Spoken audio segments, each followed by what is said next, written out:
வணக்கம், என் பேர் செந்தில்நாதன். ஒரு முகத்திரை படத்தோட டைரக்டர் நான். இந்த படத்தை Shri Sai Vignesh studios and SSK ரிசோர்ஸஸ்ங்கிற கம்பெனி ப்ரொடியூஸ் பண்ணியிருக்காங்க. Mister R Selvam and mister LE Saravanan இணைந்து தயாரித்திருக்காங்க. இதில் ரகுமான் சார் வந்து ஒரு முக்கியமான கேரக்டர் பண்ணியிருக்காங்க. முக்கியமான கேரக்டர்னால் hero, is the hero of the movie. இதில் வந்து ஒரு சைக்காட்ரிஸ்ட் கேரக்டர் ஒன்று பண்ணியிருக்காங்க சார். ஆக்சுவலாக இந்த கேரக்டரை வந்து சார் ஒத்துக்கிட்டதுக்கு I'm very thankful for because யாருமே அவ்வளோ சீக்கிரமாக இந்த ஒரு ஒரு இதில் இருக்கிற ஹைட்டில் இருக்கிறவங்க ஒருத்தவங்க யாருமே ஒத்துக்க மாட்டாங்க இந்த கேரக்டர் பண்ணுறதுக்கு. Because it's a dark movie ஆக்சுவலாக இது. So I'm very thankful to sir for accepting the movie and it's help me a lot on locations. எல்லாத்துலையும் ரொம்ப ஹெல்ப் பண்ணியிருக்காங்க. சில விஷயங்கள்லாம் வந்து இப்படி இது ரீச் ஆகும், இப்படி நீ பண்ணிடுத, உன்னோட ஸ்கிரிப்ட் ஓகே பட் விஷுவலாக you do this way, so வந்து உனக்கு அது ஹெல்ப்பாக இருக்கும்னாங்க. ஒன்ஸ் அதை எடிட் பண்ணி எல்லாமே பார்த்ததுக்கப்புறம் I found that what he said was right. But அங்கே இமீடியட்டாக நான் அக்செப்ட் பண்ணுறது கொஞ்சம் யோசித்தேன். பட் இருந்தாலும் அதுக்கப்புறம் எடிட் பண்ணி பார்த்ததுக்கப்புறம் what he said was okay. So I'm very thankful to sir. நான் நீங்கள் டாக்டர் செந்தில்நாதன் சொன்ன மாதிரி அந்த அளவுக்கெல்லாம் நான் சொல்லலை. நான் வந்து ஒரு இந்த நல்ல ப்ராஜெக்ட்டுக்கு ஒரு பார்ட் அப்ளை பண்ணுறது தான் என்னோடய மெயின் இன்டென்ஷன். அண்ட் அது அவரோட நல்ல மனசு கொஞ்சம் எக்ஸ்ட்ராவே பேசியிருக்காரு என்னை பற்றி. எந்த படத்துக்குமே நான் அப்படி தான், எல்லாத்துக்கும் வந்து ஒரு நல்ல கதையை நல்ல சினிமா மாறணுங்கிறது தான் என்னோடய ஆசை. ஒரு முகத்திரையில் அது இதுக்கு கண்டிப்பாக எஸ். ஃபஸ்ட்டு வந்து ஆஃப்டர் மை 2 ஃபிலிம்ஸ் லைக் துருவங்கள் 16 பகடையாட்டல் இந்த வருஷத்தில் வந்து இப்போது அது 2 காப் ஸ்டோரியாக இருந்தால் கூட 2 வேறுபட்ட கதைகள், டிஃப்ரெண்ட் ஸ்கிரிப்ட் அண்ட் ஜானர் ஒன்றா தான் இருந்தாலும் it had a different story line and everything. But இது ஒரு முகத்திரையில் பொறுத்த வரைக்கும் ரியலி அது ஒரு டிஃப்ரெண்ட்டான கேரக்டர் நான் ப்ளே பண்ணியிருக்கோம். நான் இது வரைக்கும் செய்யாத ஒரு கேரக்டர் தான் ஆக்சுவலி. ஒரு சைக்காட்ரிஸ்ட் டாக்டராகவே இருக்குது கதையில். அது ஒரு டெஃபினெட்லி அது ஒரு இம்பார்ட்டண்ட் ரோல் இந்த ஃபிலிம். இந்த கதையில் நான் மட்டும் இல்லை, நிறைய நல்ல ஆர்டிஸ்ட் ஸ்டார் காஸ்ட் இருக்காங்க. பட் நிறைய பேர் புதுசானவங்க, நியூ டேலண்ட்ஸ், ஃப்ரெஷ் டேலண்ட்ஸ் கூட சொல்லலாம். ஹீரோயின் எல்லாம் இருக்குது. அப்பா ஹீரோயின் இருக்குது இந்த படத்தில். எனிவேஸ், இந்த கதை வந்து நான் ஓகே சொல்கிறதுக்கு காரணம் வந்து முதல்ல என் கேரக்டர் பற்றி பேச விரும்புகிறேன். பிகாஸ் எஸ், எனக்கு ரொம்ப சேலஞ்சிங்காக இருந்துச்சு டு ப்ளே திஸ் ரோல். முதல்ல கேட்கும்போது ஐ வாஸ் லிட்டில் ஹெசிஸ்டன்ட்.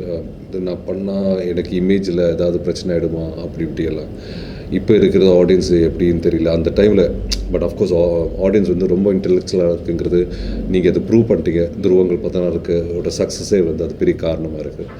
ஸோ அந்த நம்பிக்கையில் வந்து நீங்கள் இந்த படம் இந்த கேரக்டர் நான் ப்ளே பண்ணது கண்டிப்பாக அப்ரிஷியேட் பண்ணுவேன். தவிர ஐ am not asking for any fan following அப்படிலாம் நான் கேட்கல. பட் இந்த இதில் வந்து கொஞ்சம் எனக்கே வந்து சில டைமில் இந்த ஷூட்டிங் பண்ணுறச்ச ஒவ்வொரு நாள் முடித்து வீட்டுக்கு போகும்போது கூட சம்டைம்ஸ் என்னோடய பிஹேவியர் பேட்டர்னே மாறி இருக்குது. Because of the dimensions of this character நான் வந்து அந்த அளவுக்கு நான் உள்ள வச்ச ஒர்க் பண்ணியிருக்கோம். So yes, it is challenging. படம் ஸ்க்ரீனில் பார்க்கும்போது அவ்வளோ தோணாது. But to make it very realistic தான் அந்த என்னோட ஜஸ்டிஃபிகேஷனு.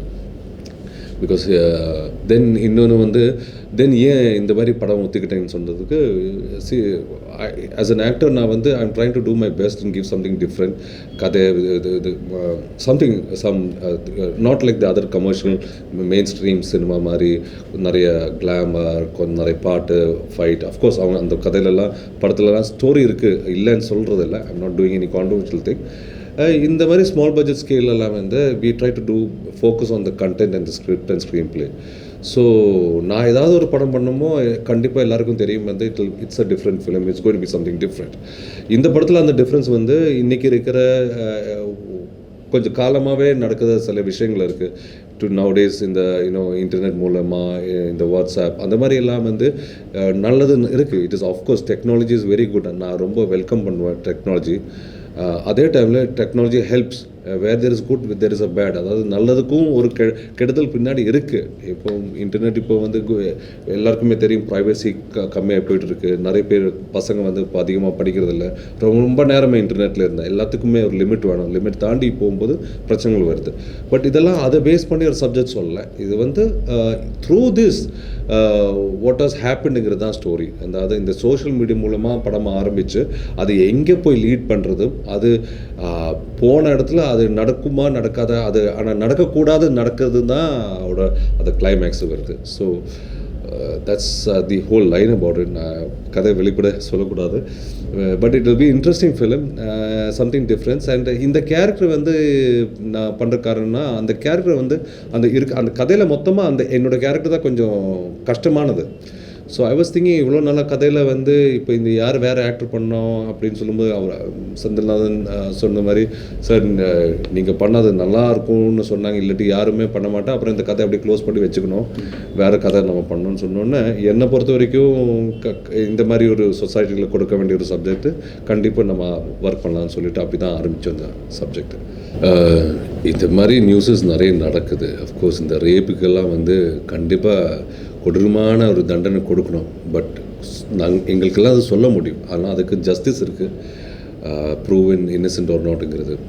பட் கண்டிப்பாக இதுக்கு வந்து ஒரு ஒரு தண்டனை வந்து இப்போது இந்த துபாயிலெலாம் சொல்கிற மாதிரி, கண்ட்ரீஸ்லாம் சொல்கிற மாதிரி ஹேங் டு டெத், அதாவது இந்த தப்பு செஞ்சால் இதுதான் பனிஷ்மெண்ட்டுங்கிற மாதிரி ஒரு ஒரு என்ன சொல்கிறது, ஒரு லாவே பாஸ் ஆகணும்னு நான் விரும்புகிறேன். அட்லீஸ்ட் அந்த ஒரு இது பயந்துக்கிட்டு இனிமேல் கொஞ்சம் கம்மி ஆகிறதுக்கு சான்சஸ் இருக்கலாம் இந்த மைண்ட்ஸ் ஆஃப் பீப்புள்.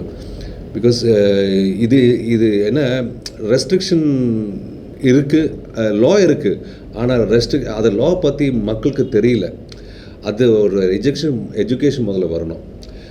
சும்மா ஸ்கூலில் போகிறத விட ஸ்கூலில் வந்து அதை ஆரம்பிக்கணும். இந்த மாதிரி நிறைய விஷயங்கள் இருக்குது. ஸோ நான் என்ன ஃபீல் பண்ணுறேன்னா, இந்த ரெஸ்ட்ரிக்ஷன்ஸை பற்றி முதல்ல சமூகத்தில் எப்படி வாழணுங்கிறது, இந்த என்னெல்லாம் லாஸ் இருக்குங்கிறது ஒரு பேசிக்கான சில இன்ஃபர்மேஷன்ஸு இந்த கிராமத்து ஸ்கூலில் இருந்து சிட்டி ஸ்கூலில் வரைக்கும் அது அது என்ன சொல்கிறது, என்ரோல் பண்ண மாதிரி இது பண்ணணும். ஒரு கிளாஸ், ஒரு பீரியடாகவே வந்து இருக்கணும் இதுக்காகவே. இதான் அந்த பீரியடில் வந்து எல்லாம் இந்த மாதிரி லாஸ் இருக்குது, இந்த மாதிரி ரெஸ்ட்ரிக்ஷன்ஸ் இருக்குது சமூகத்தில் இல்லாட்டி நம்ம ஹிஸ்ட்ரியை பற்றி 100 வருஷத்துக்கு முன்னாடி படிச்சுட்டு என்ன பிரயோஜனம்? அந்த நேரத்தில் வந்து இனி ஃப்யூச்சருக்கு ஏதாவது நம்ம செய்யணும்னா I think these kind of things should implement. இது எங்கே எல்லாரும் வந்து கொடி படித்து எல்லாமே பண்ணுறாங்க தவிர ஒன்றுமே ஒரு இது எடுக்க மாட்டேங்கிறாங்க. முதல்ல இன்ஃபர்மேஷன், அந்த எஜுகேஷன் தான் மோஸ்ட் இம்பார்ட்டன்ட்.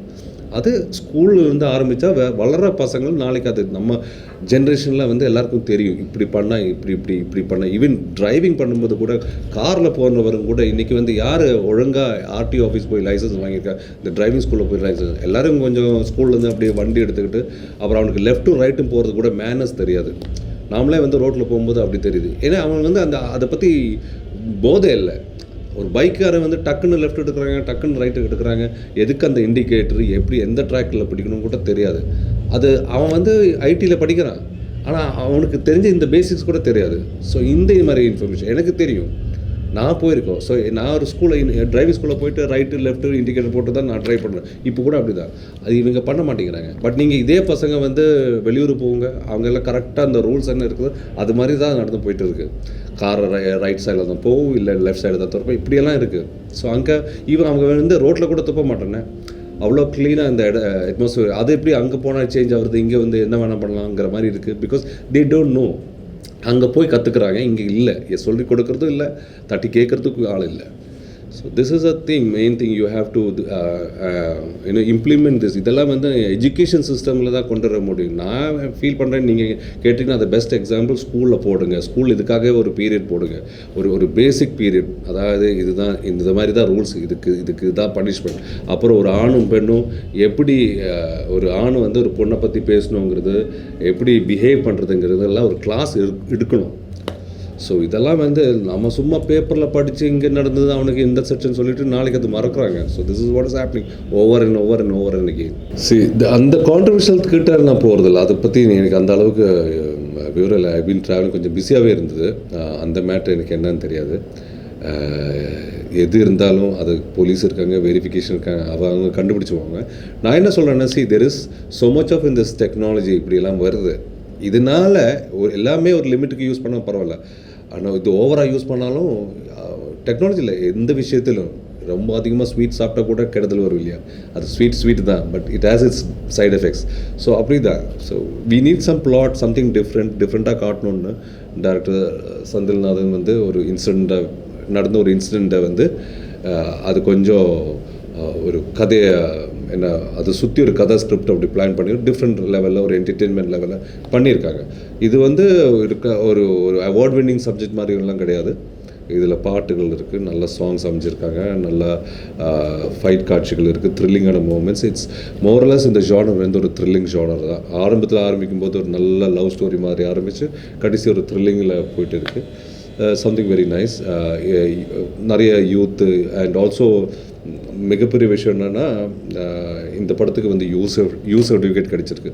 ஸோ ரொம்ப சந்தோஷமாக இருக்குது. பிகாஸ் அதிலே அந்த சென்சர் போர்டு வந்து அந்த படத்துக்கு வந்து கொடுக்குற காரணமே வந்து வேற ஒன்றும் இல்லை. நார்மலி யூ சர்டிஃபிகேட் கிடைக்கிறது ரொம்ப கஷ்டம், எல்லாருக்கும் தெரியும்.